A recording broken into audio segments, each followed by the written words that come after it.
요한계시록 2장 8절부터 11절까지 말씀입니다. 서머나 교회 사자에게 편지하라. 처음이며 마지막이요 죽었다가 살아나신 이가 이르시되 내가 내 환난과 궁핍을 알거니와 실상은 내가 부요한 자니라.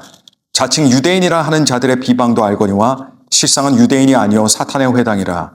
너는 장차 받을 고난을 두려워하지 말라. 볼지어다 마귀가 장차 너희 가운데서 몇 사람을 옥에 던져 시험을 받게 하리니 너희가 10일 동안 환난을 받으리라. 내가 죽도록 충성하라. 그리하면 내가 생명의 관을 내게 주리라.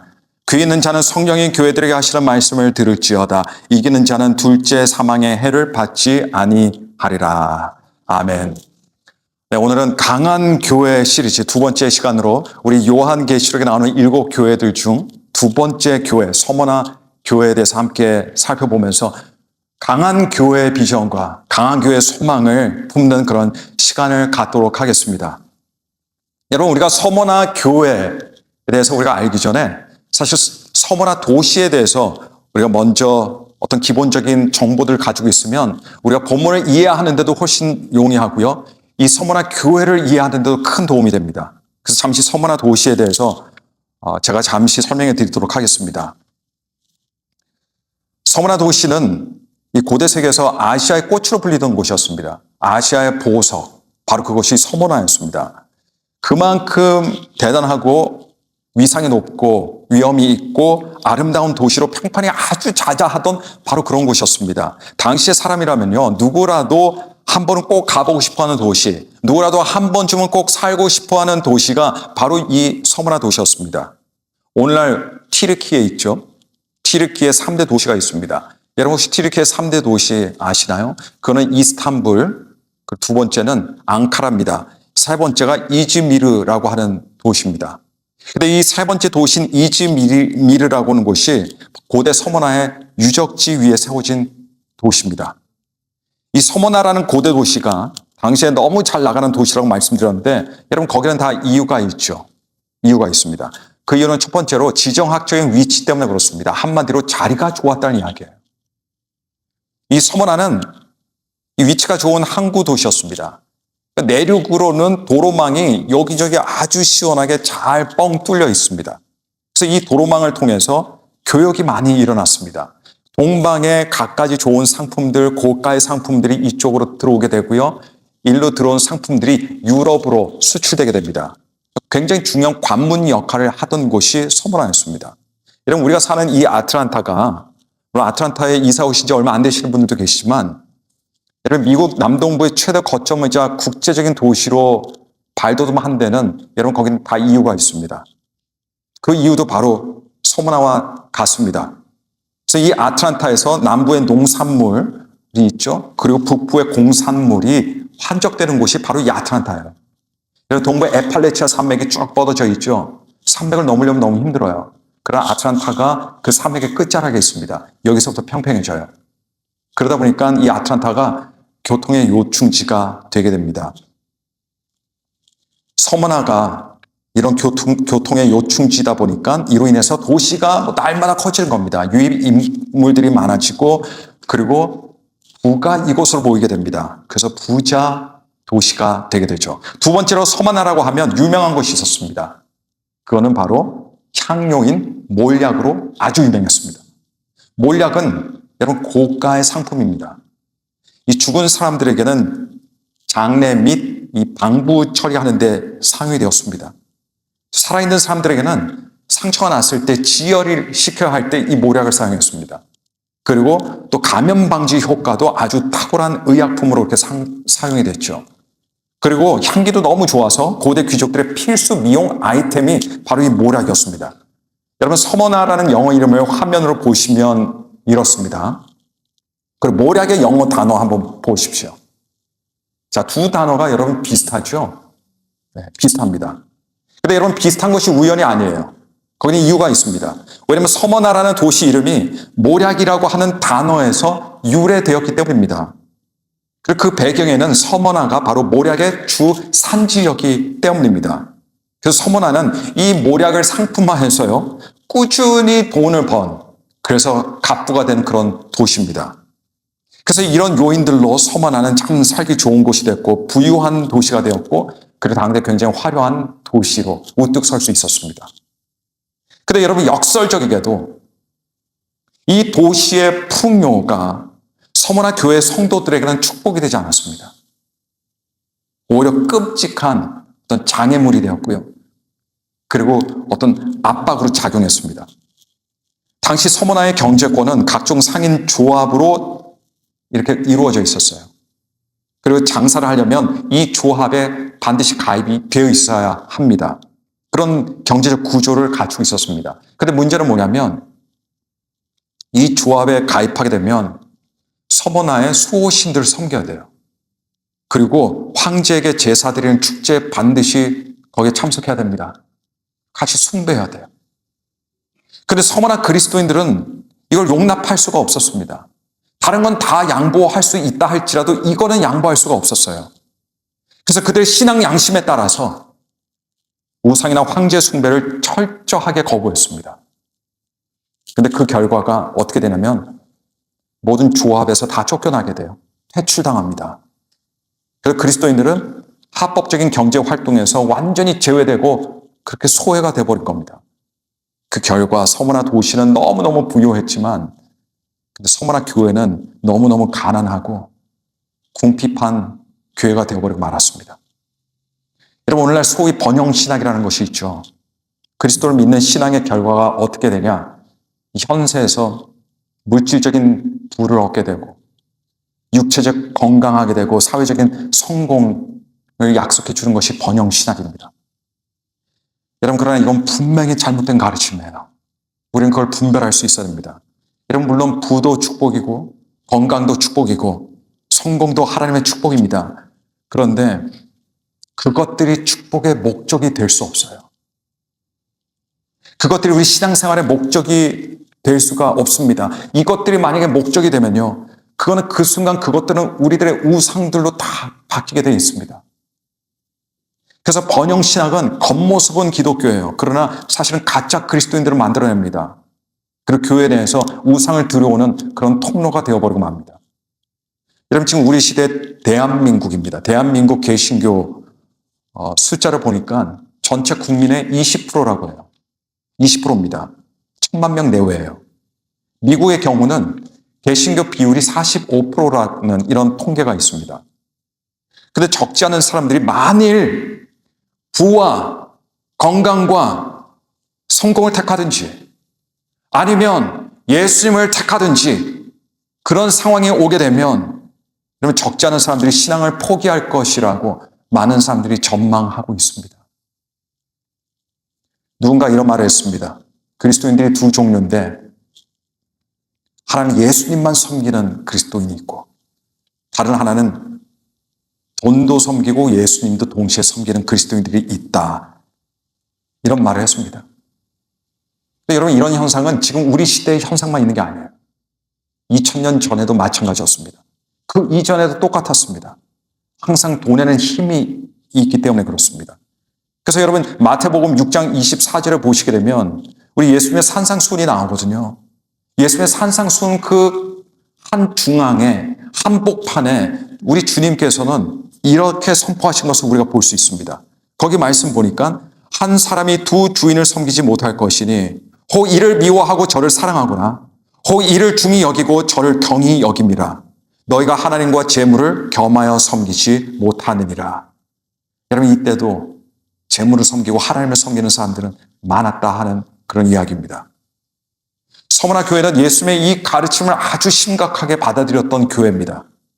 그리고 부와 건강과 성공 다 좋지만 그러나 그들의 삶에 있어서 예수님의 위치는 확고했습니다. 언제나 항상 그런 것들은 예수님의 위치였어요. 만약에 둘 중에 하나를 선택해야 한다면 여러분 그들은 어김없이 주저함 없이 고민 없이 예수님을 선택했습니다. 그리고 이런 모습 속에 우리는 진짜 강한 교회의 모습을 볼 수 있습니다. 강한 교회는 예수님이 항상 제1의 위치에 있는 교회입니다. 서머나는 다른 도시들에 비해서 여러분, 로마에 대한 충성심이 아주 특심했던 그런 도시였어요. 이 서머나 도시 사람들을 가만히 보면 이들은 시대를 읽을 수 있는 사람들이었어요. 상황에 잘 적응할 수 있는 사람들이었습니다. 그때 당시에 생존 능력을 아주 최대치로 끌어올릴 수 있을 만큼 지혜로운 사람들이었습니다. 그래서 이들이 선택한 게 뭐냐?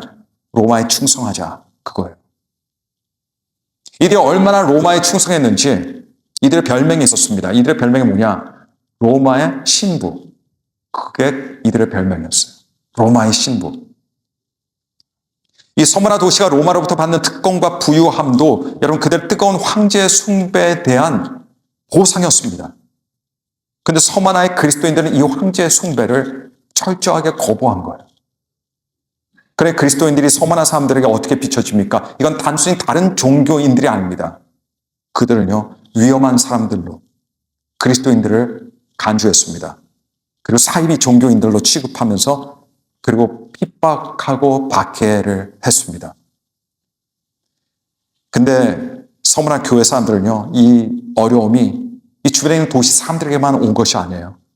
서머나 교회는 또 유난히 유대인들의 공격이 집중적으로 있던 그런 곳이었어요. 이런 배경에는 서머나가 너무 잘 나가던 도시다 보니까 유대인들이 많았습니다. 유대인들이 많다 보니까 어떻습니까? 유대인들의 공격이 여러분 심할 수밖에 없는 그런 배경을 가지고 있었습니다. 우리 지난 시간에 살펴보았던 에베소 교회는요, 자칭 사도라고 하는 사람들이 그렇게 큰 어려움을 끼쳤는데 이 서머나 교회의 경우는 자칭 유대인이라고 하는 이런 자들이 그들을 괴롭힐 거예요. 여러분 교회마다 문제들이 다르죠. 위협이 다 다릅니다. 상황도 다 다른 것을 우리가 이걸 통해 볼 수 있습니다. 오늘 말씀 중에 9절 말씀을 보시게 되면 이 서머나 교회가 당했던 어려움에 대해서 이렇게 표현하고 있습니다. 내가 내 환난과 궁핍을 알거니와 실상은 내가 부요한 자니라. 자칭 유대인이라 하는 자들의 비방도 알거니와 실상은 유대인이 아니요 사탄의 회당이라. 자, 여러분 여기를 보시게 되면 그들이 겪어야 했던 어려움들을 세 개 단어로 집약해서 설명해 주고 있습니다. 그 세 개 단어 잘 보이시죠? 하나는 환난이고 다른 하나는 궁핍입니다. 그리고 마지막 거는 비방입니다. 환난, 궁핍, 비방. 이 세 개들의 단어들을 보시면서 여러분 어떤 생각이 드세요? 아, 이 교회 참 팔자가 억세다. 참 힘든 교회다. 어려운 교회구나. 이런 생각 다 드시죠? 여러분 오늘날 누구라도 교회를 찾으라고 하면 이런 교회는 아무도 안 갑니다. 그리고 오늘날 기존에 있는 교인들이라 할지라도 조금 버티다가 아마 뛰쳐나갈 사람들도 많을 거예요. 그런데 당시 서머나 교회는 그 누구도 이런 세 가지 불행들이 있었는데 그 불행으로 서로 비난하지 않았어요. 너 때문이니? 너 때문이니? 이런 말들이 없었습니다. 우리 교회 도대체 왜 이러나? 내가 언제까지 이러고 교회 생활해야 하나? 이렇게 말하는 사람이 없었습니다. 1945년 해방 직후만 하더라도요, 평양은요, 동방의 예루살렘으로 불리던 곳이었어요. 기독교 신앙이 아주 뛰어났습니다. 근데 김일성 정권 이후에 기독교는 체제 전복 세력으로 찍히게 되고 그렇게 간주됐습니다. 지금도 보면 세계 기독교 박해 지수를 보면요, 수십 년째입니다. 앞으로도 마찬가지일 거라 생각됩니다만 박해 지수가 1등입니다. 1등. 성경을 소지하는 그 사실 하나만으로도 여러분 갇히게 되거나 아니면 처형이 됩니다. 서머나 교회 현대판이라고 할 수 있는 거죠. 근데 북한 교회와 관련해서 이런 이야기가 전해집니다. 어느 주일날 기독교인들이 몰래 모여서 예배를 드렸어요. 근데 그때 두 명의 북한군이 갑자기 들이닥쳤습니다. 총불을 겨눴습니다. 그러면서 모든 예배 드리는 사람들 자리에 일어나게 하고 벽을 향해 서게 했습니다. 뒤돌아서. 그러면서 이렇게 말했습니다. 자, 이번만은 봐줄 테니까 지금 예수를 부인하고 기독교 신앙을 부인하고 지금 이 자리에서 나가면 죽이지 않고 조용히 보내주겠다. 자, 마지막 경고다. 그러자 그 자리에 뭐 얼마 있지도 않았지만 반 이상의 사람들이 슬그머니 다 빠져나갔습니다. 근데 거기는 그래도 신앙을 지키겠다 하는 사람들이 남아 있었어요.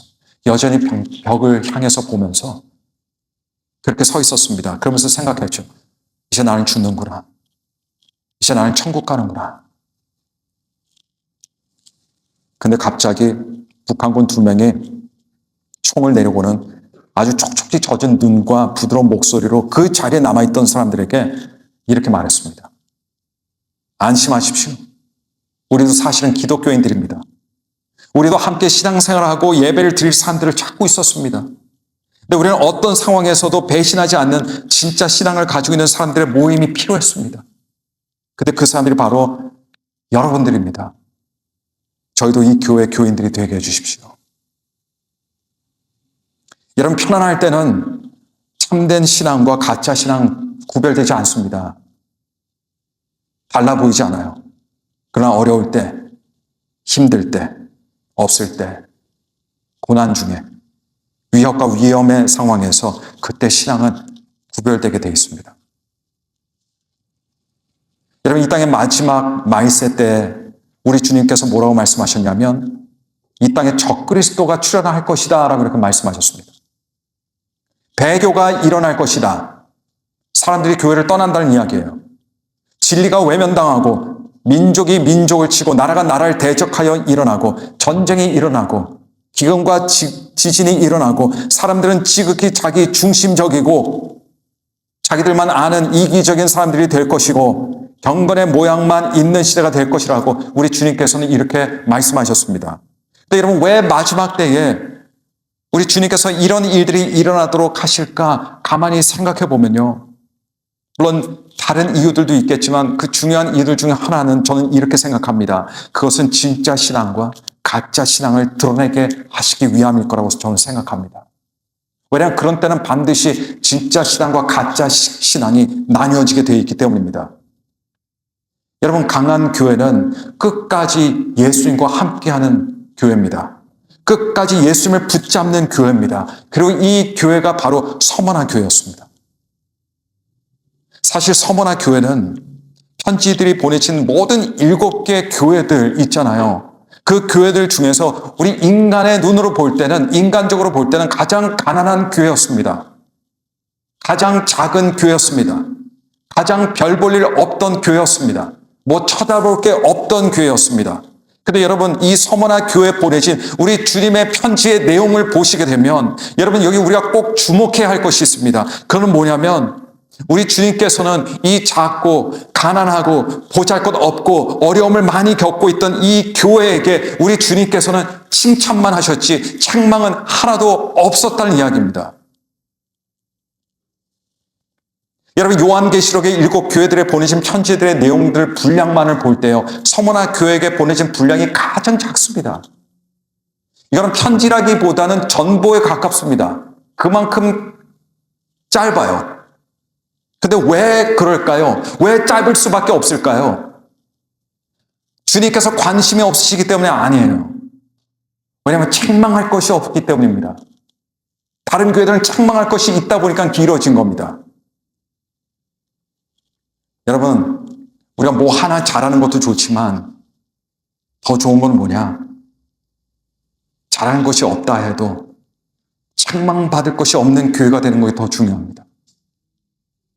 다른 교회들을 보면 어떤 교회는 칭찬도 받고 책망도 받아요. 어떤 교회는 책망만 받습니다.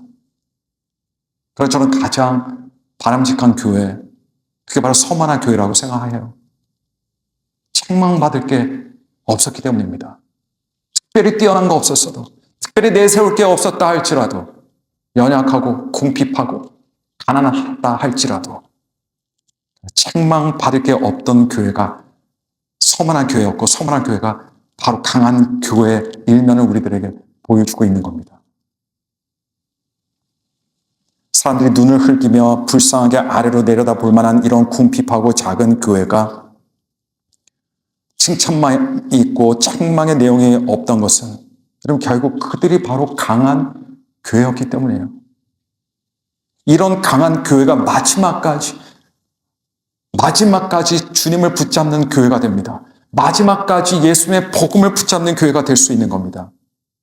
이들이 작지만, 가난했지만, 환란이 있었고 핍박이 있었지만 강한 교회가 될 수 있었던 이유는요, 이런 그런 상황 가운데서도 예수님을 사랑하는 교회였어요.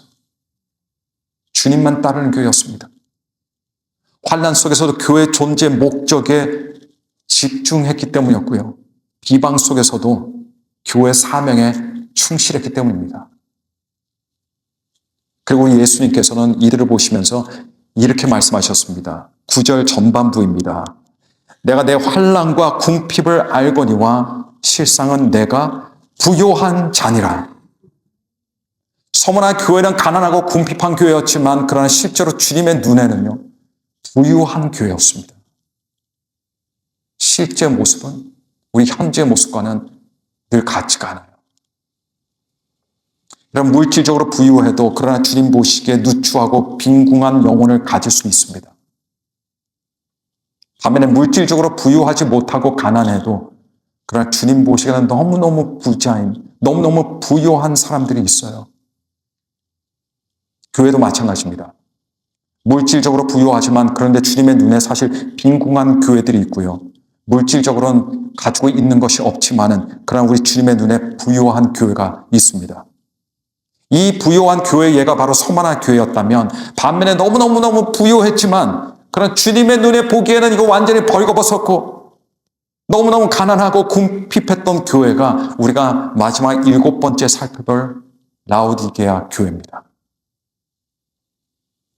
강한 교회는 작고 가난하고 온갖 어려움에 처한다 할지라도 주님의 눈에는 부유한 교회입니다. 그런데 우리 주님께서는 이들을 위해서 두 가지 말씀을 해주세요. 하나는 10절 전반부에 나옵니다. 너는 장차 받을 고난을 두려워하지 말라. 볼지어다 마귀가 장차 너희 가운데서 몇 사람을 옥에 던져 시험을 받게 하리니 너희가 10일 동안 환난을 받으리라. 몇 사람이 이제 옥에 던져지게 돼요. 시험을 당하는 사람들은 그 두세 사람만 있는 게 아니에요. 몇 사람만 있는 게 아니라 교회가 전체가 시험을 당하게 됩니다.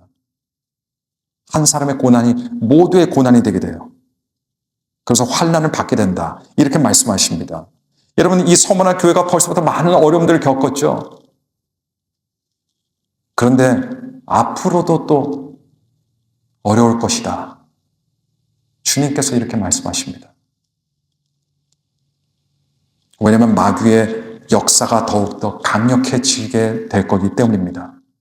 여러분, 이 땅에서는요, 조용한 날은 있을 수 있어요. 그러나 평안한 날은 없습니다. 평안한 날은 없어요. 왜냐하면 우리는 전쟁 중이기 때문입니다. 우리 주변에서 일어나는 일들, 그냥 일들이 아니에요. 그 뒤에서 역사하는 악한 영이 있습니다. 그래서 성경이 뭐라고 말합니까? 항상 기도하라. 무시로 기도하라. 성도의 기도는 끊어지는 기도가 되면 안 돼요. 늘 기도가 있어야 됩니다. 매일 있어야 됩니다. 우리의 기도는 항상 올라가는 기도여야 돼요. 쉬었다가 다시 하는 기도가 아니에요. 평안할 때 안 하는 그런 기도가 아닙니다.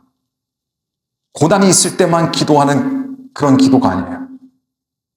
우리의 기도는 항상 있어야 돼요. 항상 하나님께 올려드리는 그 기도가 있어야 됩니다.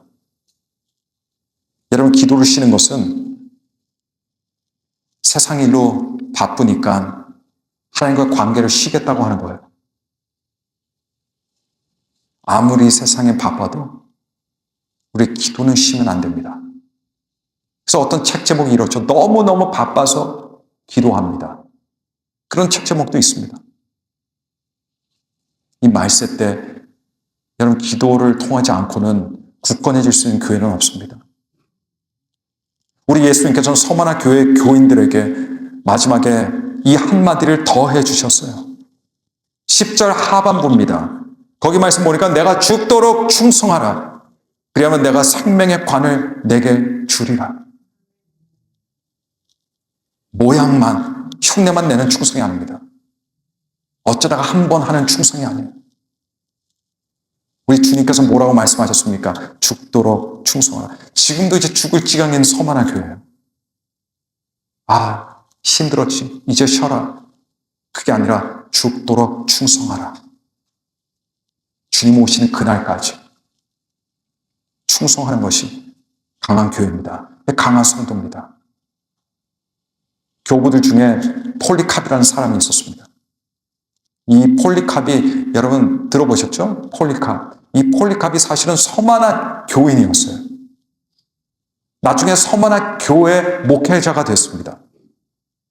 이 폴리캅은 어려움 속에서도 끝까지 예수님께 충성하다가 결국은 로마 당국에 잡히게 됐습니다. 지도자니까 로마 당국이 그냥 보내주지 않죠. 일반 성도들을 잡아다가 죽이는 판국에 지도자를 잡았습니다. 순교를 당하게 되는 거예요. 그때 폴리캅이 순교당하기 전에 로마 총독이 이렇게 말했습니다. 황제를 향해 맹세하고 그리스도를 저주하면 지금 당장 놔주겠다, 석방해주겠다. 그러자 폴리캅은 이렇게 말했다고 하죠. 86년 동안 나의 왕이요 구세주이신 그리스도를 섬겼지만은 그분은 나를 단 한 번도 저버리신 일이 없다. 그런데 어떻게 나를 구원하시고 사랑과 자비를 베풀으신 나의 왕을 부인할 수 있겠는가? 결국 폴리캅은 화형 기둥에 묶였습니다. 마른 집단에 불이 붙여졌어요. 그리고 폴리캅은 마지막으로 이 이야기를 하면서 장렬하게 죽게 됩니다. 순교자의 수혜에 들어가게 하시고 그리스도의 고난의 잔을 마시게 하시며 성령으로 썩지 않을 영과 몸으로 영원히 부활하게 하시니 주님 찬양드립니다. 그리고 그의 살과 뼈가 타들어갔습니다. 그때 멀리서 지켜보던 형제 자매들이 이렇게 증언했습니다. 너무너무 아름다운 향기가 그곳에 있었다. 그겁니다. 우리 주님은 우리의 모든 사랑과 우리의 모든 충성을 받으실 분이십니다. 그분을 온 마음으로 사랑하고 이 세상의 모든 것들 위에 예수님을 모실 때 우리는 주님께서 씌워주시는 생명의 관을 우리 머리에 쓰게 될 줄로 믿습니다.